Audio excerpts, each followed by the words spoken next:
Olá, eu sou o Sérgio da Casa dei Vini, seja bem-vindo ao canal. Hoje eu vou falar de vinhos, mas de alguns assuntos até pessoais. Mas são histórias que eu gosto de contar. O mundo do vinho é feito de vinho, de rolhas, de garrafas, de degustação, mas também de muita história. Todos, tenho certeza, todos têm muitas histórias para contar. Eu já fui para o Vale dos Vinhedos, já andei de trem por lá, já fui para degustações super bacanas na ABS, tem várias histórias, mas eu separei esses itens aqui para contar as histórias que eu já vivi. Vou começar com esse saca-rolha aqui. Ele tem uma espiral bem bacana, mas não é de Teflon. E isso aqui é um pedaço de um pé de uma parreira. E é um souvenir, na verdade. Eu consigo abrir vinho com isso, mas eu não uso tanto. Eu prefiro de 2 estágios, como eu venho falando sempre para vocês. Minha irmã morava em Paris, na França, em 1990. E eu fiz uma viagem para a Alemanha, logo depois que o muro tinha caído. Aí visitei Berlim, várias regiões da Alemanha. Na volta, eu passei por Lyon e passei uns dias com a minha irmã e meu cunhado. E um dos passeios mais deliciosos foi que nós fizemos na região do Beaujolais. Lyon fica bem na pontinha do Beaujolais. Beaujolais é uma região no sul da Borgonha, na França, que produz vinhos maravilhosos, principalmente com a uva Gamay. Mas não é isso que eu quero falar. Visitamos, comemos num restaurante, queijo, tomamos vinhos e fomos na casa de uns conhecidos da minha irmã e do meu cunhado. Um casal de argelinos franceses e que tinha uma vinícola onde eles elaboravam vinhos maravilhosos. E nós chegamos por volta de umas 4 da tarde. Na semana passada eu fiz uma call com alguns amigos e um desses amigos mora em Lyon, por incrível que pareça. E os outros perguntaram, né, por que o francês é sempre mal-humorado, bufa e fica praguejando? Por que eu vou contar isso? Quando nós chegamos na propriedade, o senhor veio nos receber junto com a senhora, oi Cristina, oi Valério, Sérgio, tudo bom, tudo bem, sejam bem-vindos e tal, mas nós não temos vinhos para servir nem para vender. Falaram logo de cara isso, principalmente o senhor. O senhor do meu tamanho, acho que devia na época ter uns 68 anos de idade, mas ele que era o enólogo, ele que fazia o vinho, ele fazia tudo. Mas eu vou mostrar para vocês a adega. Obrigado, né? E fomos visitando a adega, o lagar, as cubas de fermentação, as máquinas de rotulagem e tal. E nós fomos conversando. Ele falou, eu acho que eu tenho uma garrafa aqui que eu não pus o rótulo ainda. Ele trouxe a garrafa, mostrou uma garrafa de um belo Beaujolais, né? Aí mostrou como põe a rolha, era tudo novidade para mim. Mas estávamos conversando ainda. Vocês querem comer alguma coisa? Eu vou preparar um iogurte, alguma coisa assim para vocês. Sentamos na varanda, de frente para os vinhedos, e aí ele falou, eu acho que dá para a gente fazer um churrasco com umas linguiças argelinas que eu tenho aqui, estilo argelinas, né? Eram fininhas e apimentadas. Eu falei, deixa eu colocar o fogo na churrasqueira. Ele montou a churrasqueira de metal. Eu peguei uma garrafa, coloquei assim no meio e fiz uns canudos de jornal e dei um nó, assim, vários canudos em volta, né? E foi ficando aquele negócio comprido de um do lado do outro, aqueles canudos, e a garrafa no meio. Ele olhou para mim e falou, você tem que me devolver essa garrafa, você não pode quebrar essa garrafa. Eu falei, fica tranquilo. Aí tirei a garrafa do centro, pus do lado, colocamos o carvão acendi, aqueles tubos chamavam o ar para dentro do fogo, né? E pegou rapidinho.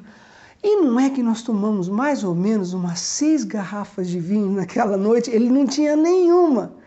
Mas desse papo, dessa conversa, que começou às 4 da tarde, nós saímos da propriedade de volta a Lyon às 11 da noite. Foi uma das coisas mais gostosas que eu fiz na minha vida já. Tem muitas histórias e eu não estou contando para falar, eu sou viajado, até que não sou. Eu viajo muito pelos livros, pelos estudos, pelas imagens. Gostaria de viajar mais, mas eu tenho muita coisa para fazer aqui no Brasil. E separei esses vinhos porque eles têm histórias muito interessantes. O primeiro é esse pequenininho aqui. Se vocês conseguirem ver, é um Château Yquem, ou Château d'Yquem. É um vinho branco, de sobremesa, doce. Ele passa por um processo de maturação exagerada da uva, sendo impregnado por um fungo da região chamado Botrytis cinerea, que é a podridão nobre. As uvas ficam secas e você vinifica as uvas daquela maneira. Então, demora muito para extrair o suco das uvas. E esse fungo acaba trazendo características aromáticas e para o paladar é um vinho delicioso. Uma vez um professor disse o seguinte: se vocês não tomaram um Château d'Yquem, tomem, porque o dia que vocês tomarem, vocês vão estar bebendo luz. Bom, um amigo que mora em Lyon veio para o Brasil e trouxe algumas garrafas. E entre elas eu tinha escolhido 2, uma dessa para mim e uma para ele. Então são 750 ml, 1999 esse vinho. Eu fiquei louco para tomar esse vinho. Ele trouxe para mim, devia ser 2002, 2003 mais ou menos. Eu falei, mas eu vou esperar para tomar esse vinho. E conversando com um amigo, ele chama Rodrigo Colom, ele tem um site chamado Tudo é Vinho. Tudo é Vinho. E ele seguiu meus passos e está indo super bem como enólogo, sommelier, como cozinheiro que ele é e como pessoa que conduz degustações de uma maneira maravilhosa através da internet. E eu falei, Rodrigo, eu tenho esse vinho, eu queria... O que você acha? Ele não conhecia vinho na época. O que você acha? O Pedro, meu filho, tem 4 anos de idade. E meu pai já está dobrando o cabo da Boa Esperança. Com quem que você acha que eu tomo? Eu tomo com meu pai agora ou eu espero o meu filho crescer? Ele falou, seu filho vai crescer, vai passar muito tempo do teu lado.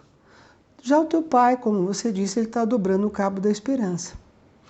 Tanto que no dia 13 eu pus uma foto no Instagram do meu pai, que ele completaria 92 anos.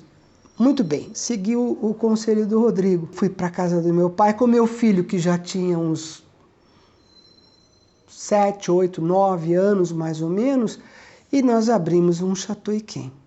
Foi interessante que quando eu servi para o meu pai fechou os olhos e falou, lembra quando meus pais compravam caixas de fruta que vinham em madeira, lá no interior de São Paulo, em Marília, em caixas de madeira bem fininha, de pinho. Então, quando a gente abria e ela se descolava da outra parte, tinha os pregos, saía um aroma de pinho. Só ele pode sentir isso. Ninguém mais pode sentir. Nem eu, nem ninguém pode sentir isso. E ele lembrou essa memória olfativa, memória afetiva. Então, o primeiro vinho que eu falo para vocês hoje é um Château Yquem. Foi uma delícia. Isso aqui nós tomamos com um patê de fígado de frango que foi feito pela mulher do meu pai naquela época. E harmonizou muito, muito bem. Foi muito gostoso. Então, dos menores para os maiores, eu venho aqui para um vinho que talvez vocês conheçam bem mais, que é o DNA 99. O DNA 99 é da Pisato, e esse aqui é a safra 2005, que foi a safra de lançamento do DNA 99. Não vou contar a história do DNA 99. Se vocês entrarem no site Pisato Vinhos e Vinhas, vocês vão entender o que é DNA 99, Merlot e a safra 2005. Mas esse aqui foi um amigo que me trouxe, ele chama-se Lawrence, e ele fez o seguinte: quando eu comecei a trabalhar na Pisato em 2015, ele ligou para mim e falou: Sérgio, você já provou a safra 2015? Eu falei, 2005, perdão. Lawrence, eu provei a 2005, a 2008, a 2011. O que você acha da 2005 se a gente abrir agora? Tem 10 anos de garrafa. Eu falei, Lawrence, pode esperar um pouco mais. Ele vai afinar um pouco mais na garrafa. Dito e feito, né? O ano passado, a gente estava na pandemia, não me lembro. Se a gente estava na pandemia, ficamos naquela de cumprimentar assim, tira o sapato na hora de entrada. Ele trouxe esse vinho para a gente degustar. E estava perfeito. Este vinho eu abri com aquele saca-rolha de pinça, porque a rolha esfarelou aqui no começo e eu não queria estragar todo o processo de abrir o vinho. E é um Merlot maravilhoso. O DNA 99 da Pisato é um vinho fantástico. Eu vou fazer um parênteses porque um amigo foi para Pisato e eu comentei com ele o que ele deveria tomar no Vale dos Vinhedos, na Pisato, mas de lá ele trouxe o DNA. E no aniversário dele, em abril, ele abriu um Bordeaux, não sei se era um Premier Cru, um Cru do Bourgeois, mas era um vinho muito bom. E depois ele abriu o DNA. Ele falou, não tem comparação. O DNA é muito melhor, superior. Eu não estou fazendo propaganda da Pisato, eu estou fazendo propaganda da emoção que eu senti quando o Lawrence trouxe esse vinho para mim. E também pelo fato de ter trabalhado ao lado da Jane Pisato, do Flávio Pisato e da Flávia Pisato.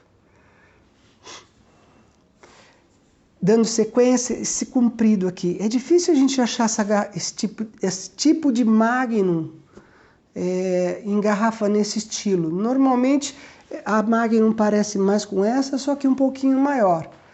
Esse aqui é um vinho espanhol, 2006. Eu tomei esse vinho em 2015, se eu não me engano. Finca La Estacada. É um vinho que pertenceu a um proprietário de uma adega. Ele cansou de trabalhar com a adega, pegou todos os vinhos e colocou num depósito. Lá na José Paulino, se eu não me engano. Não era um depósito extremamente adequado para os vinhos ficarem lá. E não era climatizado, mas aguentava o pique de ter vinhos lá dentro.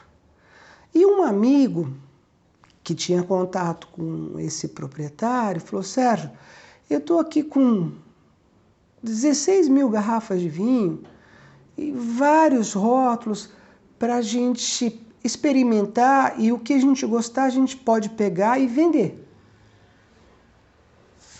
Porque ele não quer mais trabalhar com vinho.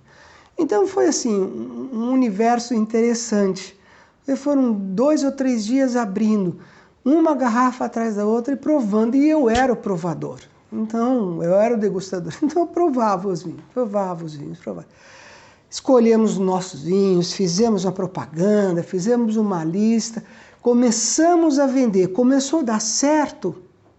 O proprietário falou, não quero mais brincar de vender vinho para vocês.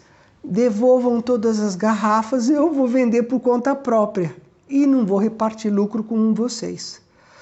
Depois de todo o trabalho que a gente tinha feito, já divulgado, com preços bacanas, vinhos de 2005, 2004, assim, vinhos maravilhosos, maravilhosos. ele falou, não quero mais brincar de vender vinho para vocês. E tirou todos os vinhos da gente. Mas a experiência foi muito bacana, porque foram 2 ou 3 dias de degustação que eu saía de lá um pouco enjoado de tanto vinho que eu degustava. É lógico, porque eu não tinha um ambiente adequado para degustação, onde eu pudesse dispensar o que eu estava degustando. Então eu aproveitava os vinhos maravilhosos, que eu nunca tinha visto na minha vida, e tomava. Bom, para finalizar, essa grandona aqui. Não pensem que eu bebi essa garrafa. E não pensem também que eu participei da degustação dessa garrafa. Gostaria muito. Esse aqui é um Premier Cru Classé. É um vinho francês, é o Mouton Rothschild. É da região de Bordeaux, da margem esquerda. É uma garrafa de 6 litros e não é um mock-up. Não é uma amostra sem vinho. Não, é uma garrafa que até tem um pouquinho de vinho aqui dentro ainda, com rolha. E como isso aconteceu? Entre o Natal e o Ano Novo de 2011, eu saí com a Naná, que é minha mulher, para a gente pedalar. Deve ser umas 10h30 da manhã, nós saímos e fomos lá para o Morumbi. Descemos, subimos, fomos em vários lugares. Tinha uma subida bacana ali perto da TV Bandeirantes. Eu não sabia, depois eu fui descobrir que era a TV Bandeirantes ali perto. Mas eram só casas maravilhosas, uma rua larga, bonita, arborizada. E eu falei, não, eu vou subir aqui que eu tô com um pique. Comecei a subir. Fui olhando na esquina assim de uma mansão. Falei, nossa, olha quantas garrafas ali no chão, né, perto da lixeira. E continuei pedalando. Falei, olha aquela garrafa grandona lá. Deve ser de uísque. Porque meu pai tinha umas garrafas de uísque assim. Vinham até num aparato de metal que a gente virava a garrafa para servir o uísque. Né, virava assim. Falei, mas não é uísque. É de vinho. Aí eu cheguei mais perto e falei, não é de vinho, é do Mouton Rothschild, safra 2001. E interessante que o rótulo está todo assinado, assim, de desejo. Desejo um ótimo ano novo para vocês, das pessoas que consumiram essa garrafa. Essa garrafa não veio de maneira legal para o Brasil, né?